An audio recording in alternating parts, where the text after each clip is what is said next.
Howdy y'all, Michael here.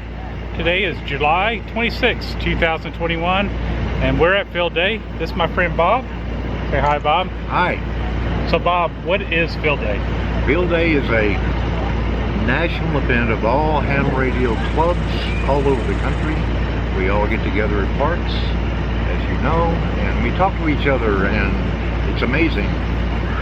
We can log each other and turn in our logs, and whoever's got the most contacts is a big winner of the day.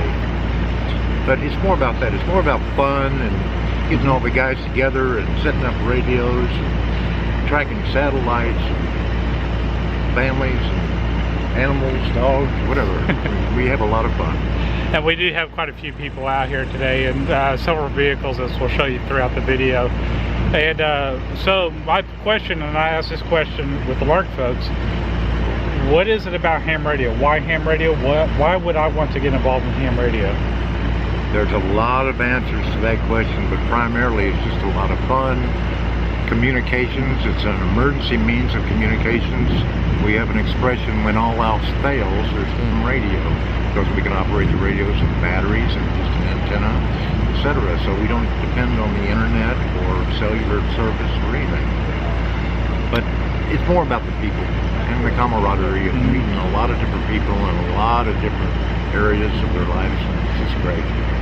So we're going to explore around here and learn a little bit about ham radio, learn a little bit about what clubs do and individuals do.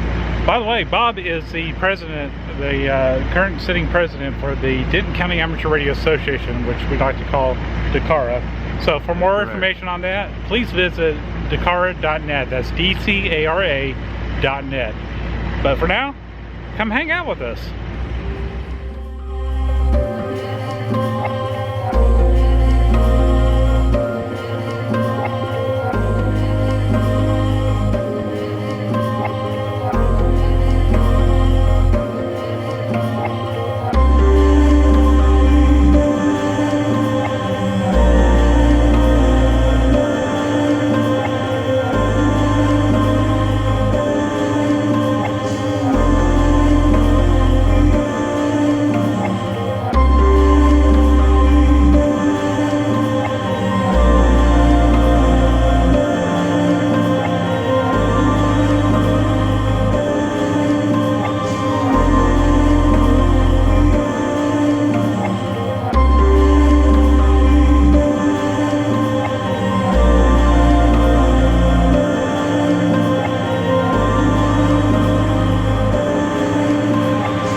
W5NGU. Good afternoon, John. It's Andrew up here in North Texas.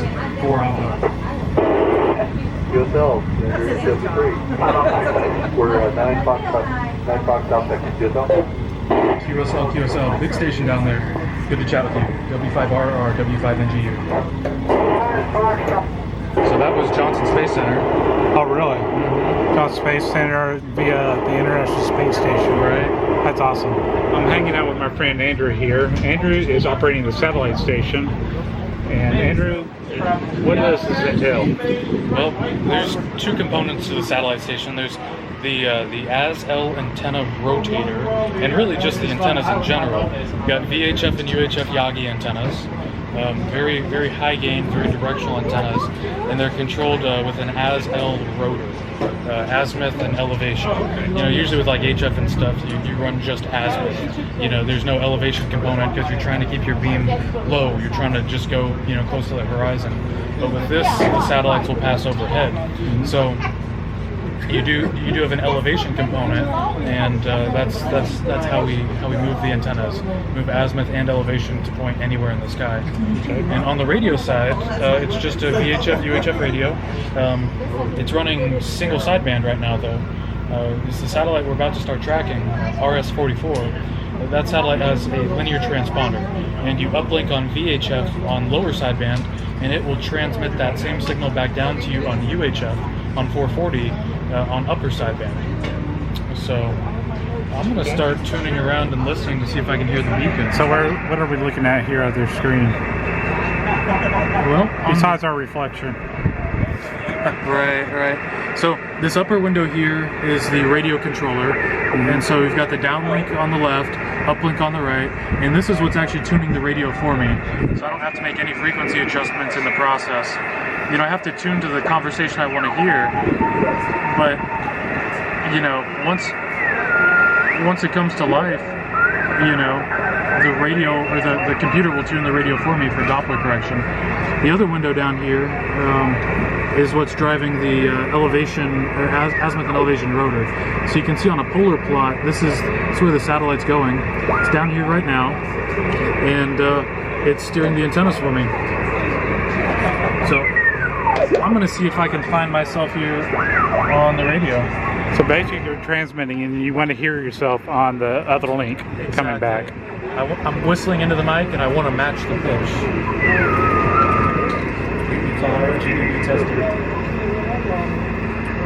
All right. So now we've heard yourself reflecting off the satellite. Hard part is finding an open spot in the passband to test it out. There's a lot of other stations out there. So that was a distorted version of Andrew's voice just then.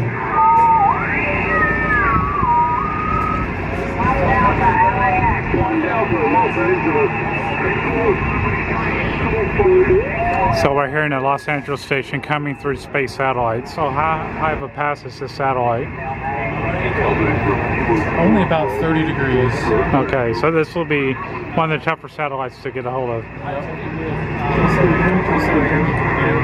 copy Texas.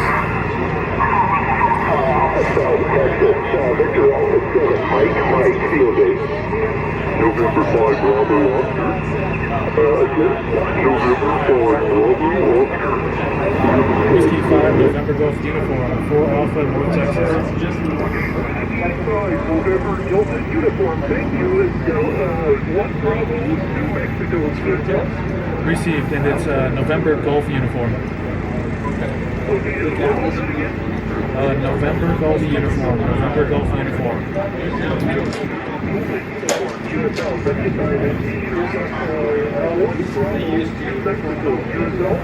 QSL, please copy 4 Alpha North Texas, and the suffix is November Golf Uniform. Norway, Germany, United, 6-73. The frequency as the satellite's passing over is changing. Yeah. So that's called the Doppler effect. What is that exactly? The Doppler effect is a pain in the butt. That's the truth. And the gist is, you know, if you've ever heard an ambulance drive by, ever heard a train go by, anything like that, the Doppler effect is the pitch change as something moves, and it's caused by a change in speed. You know, so if something has a constant velocity, you're not going to hear it. But relatively speaking, the satellite at the horizon has a very low velocity relative to us. But as it moves by, it has a much higher velocity. So the Doppler shift as it goes straight overhead will be maximum. Mm-hmm. And so the computer does a pretty good job of calculating it out, figuring it out, and controlling the radio. But what we saw there was a couple blips in the control software, and I actually had to drive it by hand, which is tedious. I can do it. I'm not great at it. There are much more practiced hams that can, tune the uplink and downlink very well.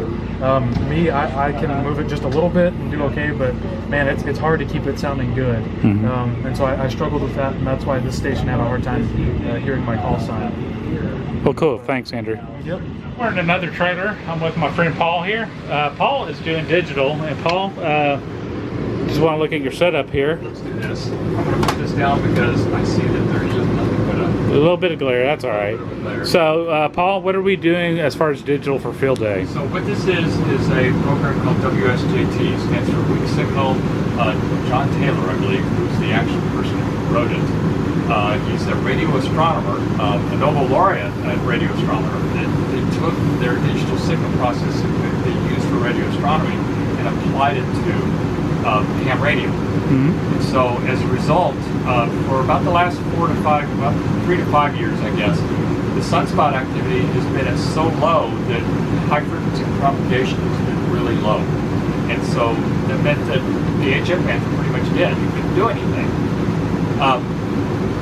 Using that signal processing, been able to pick the signals out of the noise.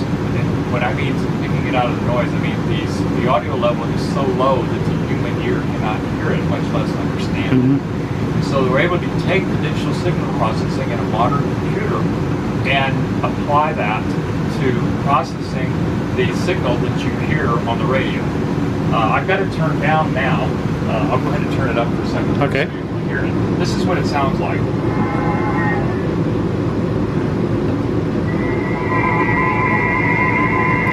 So you're Now, hearing that's a real mess. signals to compare to like back in the days of AOL, but this is very eerie sounding. This is a very eerie sounding mode. So what I wanted you to hear is that sounds like just a huge mishmash of stuff. And what you're actually hearing is probably around 20 different transmissions all at the same time. Wow. And the reason why, and this is why the computer is really good, because each one of those are at slightly different frequencies, and I'll show you a picture of it here in just a second, so that the computer can process all of them, does it in a very short period of time at the end of the reception interval, and then displays it on the screen so that you can see it. So now if you can go look at the screen here, this is what we call the waterfall here. Right. And so each one of those bright green lines is every 7.5 seconds. And so within those green lines is these blocks. Each one of those blocks is a separate transmission. It's about 13 characters. It's a very, very short message. And the actual data that is transmitted has lots of redundancy in it. It has a number of different things to make it easy to decode the signal. But so each time we hit one of these green lines, the computer quickly processes it and then displays it over here. And I'm going to switch this over where you can see it. So every 7.5 seconds, you're going to see it. All of a sudden, it's going to scroll, and there's a whole lot of short messages. All of these are things saying, "Here I am. Does anybody want to call me?" Some of them are saying that I'm in North Texas and I have 4 transmitters. We're running on emergency power. And then the other station will come back with exactly the same sort of thing. There are 3 stations. They're running on commercial power and they're in Ohio, that sort of thing. For Field Day, that's all we exchange. That's all the information we exchange. And then at the end, we each say 73, which is the amateur radio way of saying hi, goodbye, that sort of thing. Best regards, yeah. And best regards, and then we move on. And we get, for this particular station, we get 2 points for each one of these each one of these what we call QSOs or QSOs, which is a logged contact. Right. We'll upload our logs when we're done to the AWRL. They'll process all of them. They'll figure out how many of them match where everybody would respond to both sides of it, and then we'll get a number of points based on that and a bunch of other multipliers. Oh, very cool. And this is just one of the modes that we have with digital. There's a number of modes. we can actually email over ham radio. That's the Yes, amazing thing. I can actually do that with this. I will be doing later today. It won't be using this program. It'll be using a different program. Right. But what I'm planning on doing is I'm composing the messages. I actually have 2 messages already ready to type in. This Right. Somebody's going to has given to me. And I'm going to compose the messages, and in one batch I will upload them to the equivalent of a bulletin board system for Right. those of you that remember that from moons ago. And then we submit these, and we get points for each one of the ones that we submit. Well, very cool, Paul. I appreciate you sharing this with us. This is the digital station for the Denton County Amateur Radio Association, and it's all digital traffic coming out of this particular trailer. I do want to add one thing to just make sure everybody understands. There is nothing special here other than, this is an amateur radio. The computer is a standard off-the-shelf computer. Very cool. Your modern laptop is perfectly capable of doing this. There's nothing, there's no magic here at all. It's all done in the software. Oh, very cool. Well, thank you very much, Paul. Appreciate it.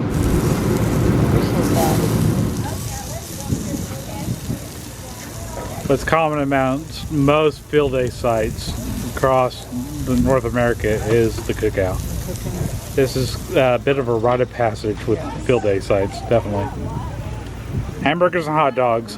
Got the best cook. Well, the sun's set, and we're still operating out here. I've yet to get on, but we're walking over here to check out this area.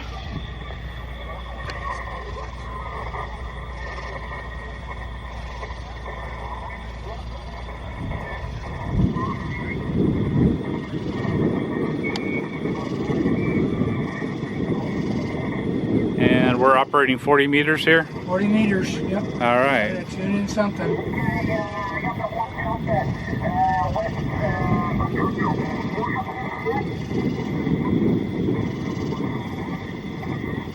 Still a lot of activity on 40 meters. Yeah, there is.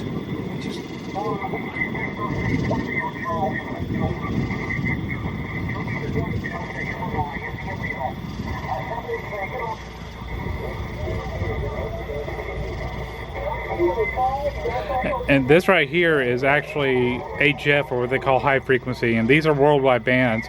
What you saw earlier with Andrew talking, that was actually using satellites that were launched into orbit. But this is actually just skipping along the ionosphere around the world. If conditions are just right, you can talk to Australia.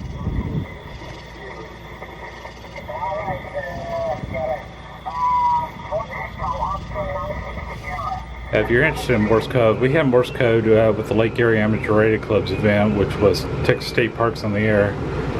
And this is just the same. But what's interesting with this waterfall, you can almost make out the code on the waterfall itself, just from the spacing from everything.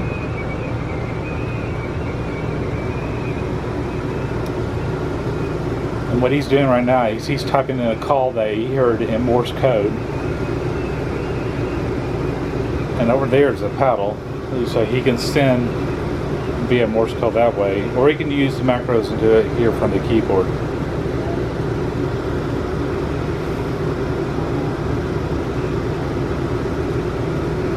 But people are wondering, is Morse code still a thing? CW still a thing? 860,000 contacts at the last year's field day was Morse code, compared to 600 and some odd thousand voice contacts. Morse code is still a thing.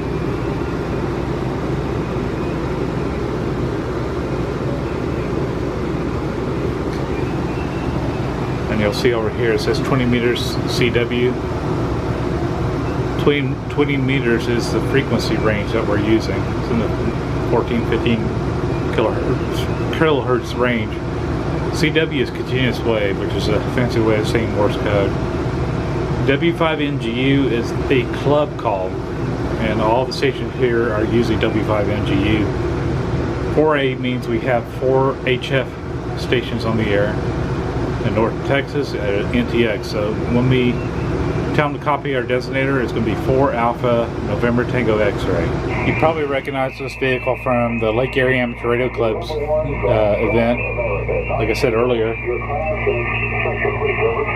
What's amazing here, this is another voice station. This is 40 meter. You hear that little kid? A little kid up 40 meters, that's great. And the way Skip works, that guy may not be able to hear him at all, but we can sure hear that kid loud as it can be. One thing to note that I forgot to mention, the A after the number 4 meaning 4 HF stations. The A means that's our category. We're under emergency power. Right outside here is a generator that's running most of everything here, so we're running off of generator power. We're not hooked up to the park power whatsoever. So if you're wondering what I keep referring to this as Cletus. So what does Cletus mean? Cletus actually didn't have a meeting in the beginning, but since everything has to have a meeting in Denton County, this is Denton County Emergency Services, County Logistical Emergency Assistance, Telecommunications, Utility Support. So we got to keep the name Cletus there. So this is our emergency communications trailer. It's actually called Ecom 701. And we have everything from digital stations where we can send emails and things such as that, plus a few extra handheld radios. Mics, headphones, and Irish Spring. Rats don't like Irish Spring, so that's a good thing to have in here. That's the HF Worldwide Band here. We do have our printer in case we need to fill out some forms and such. And have multiple VHF, UHF radios to work whatever scene we're working here, and including a public safety radio that the county affords us, as well as computers and such to move on. But I'm here with Mike and Dan. Mike's a brand new ham. Dan, you're gonna need to check him out at Diggity Dan on YouTube. Diggity with an I. Yes, with an I. With an I. So. They're checking it out. And are you interested in getting your ham radio license? Just curious. I would say I am. It's just something I'd have to do a little bit more research into, kind of see like where the utility is at in it. Not necessarily for doing anything like emergency services, for example. Right. Mainly just like who I can communicate with, stuff like that. Yeah. It seems like a very in-depth hobby, but the community seems pretty inclusive, so that's nice. Yeah, it is. And what got you into it, Mike? I've just always wanted to do it. There was a couple guys in my early childhood that did it, and I guess I just kind of internalized that and always knew I would just get around to it. And now I had the chance, the time and the money. Right. So you're going to learn in this hobby. You can get into it so deep, so quick, and there's plenty of opportunities to volunteer. I mean, whether working bike rides or chasing storms and so on and so forth. So you'll find your niche, and you know, don't be afraid to say no. That's the one trick I've learned. But yeah, thanks for coming out and visiting with us here. This is a lot of fun. We do this every year. So yeah, I think it's amazing. This is just one of those things that I cannot get the camera to capture, but it is a strawberry moon out tonight. Yeah, very cool looking. It is a full moon. It's just clouds making it look to be a partial moon. Very cool. Y'all, it is 1:04 a.m. in the morning. Just trying to figure out where it's going to sleep. And we chose Ecom, using one of the costs that we have for Aries deployments and other club activities. I'm going to crash out here. Good night, everyone. Good morning.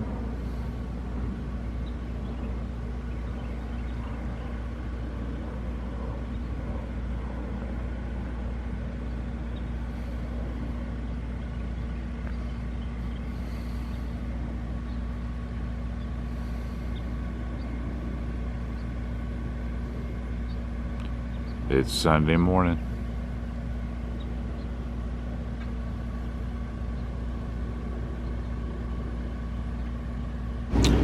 I'm sitting here wolfing down breakfast because it is so good. I had some breakfast taquitos while editing last night's videos. And these will be up later tonight. At least that's my goal. 2 Alpha Oregon, we are 4 Alpha NTX. 4 Alpha NTX. November Tango X-ray.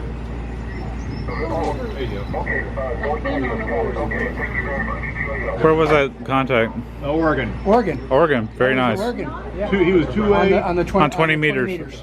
Off a portable Wolf River coil.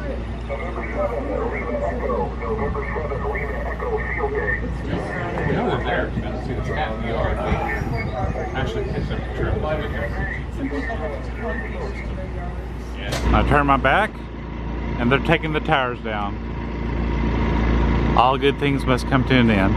I'm glad you got to hang out with us this weekend. This is a once-a-year event, and can't wait till next year. But for now, y'all take care, be safe, bye.